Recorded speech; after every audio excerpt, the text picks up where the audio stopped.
అందమంటే గుణం. అమ్మాయినై ఉండి చెప్తున్నా, I don't want people to call me beautiful. దాని బదులు నీది కష్టపడే తత్వం, నీలో కరుణ ఉంది, నీకు ధైర్యం ఎక్కువ, నువ్వు తెలివైన దానివంటే నాకు సంతోషం. Address us by our qualities. MS Subbalakshmi అంటే భక్తి, అందం కాదు. మదర్ తెరెసా అంటే కరుణ, అందం కాదు.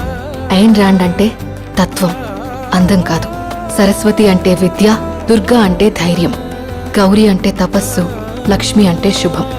ఇలా ఏ దేవతనైనా ఆమె క్వాలిటీస్ కోసమే పూజిస్తారు, ఆమె అందం కోసం కాదు. నీ గుణాలే నీ సంతకమవుతాయి, నీ అందం కాదు. అందుకే ప్రపంచము మగాళ్ళలో కాదు, ఆడదే ఆడదాన్ని అందాన్ని దాటి చూసుకోగలగాలి. అలా అందాన్ని దాటి చూస్తే ఆడదానిలో ఒక సముద్రమే కనపడుతుంది.